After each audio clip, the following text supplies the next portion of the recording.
लाडक्या बहिणींना योग्य वेळी 2100 रुपये देणार असं एकनाथ शिंदे यांनी म्हटलंय।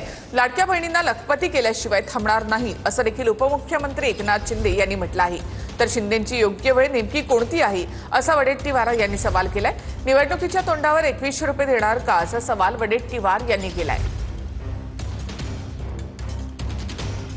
1500 रुपये ठेवणार नाही आम्ही, जे आम्ही बोललोय 2100 रुपये करणार ते योग्य वेळी 2100 रुपये करणार। आणि माझ्या लाडक्या बहिणींना मी भाषणात तेव्हा बोललोय लखपती झालेला आम्हाला बघायचं आहे, लखपती, आणि तो दिवस पण दूर राहणार नाही।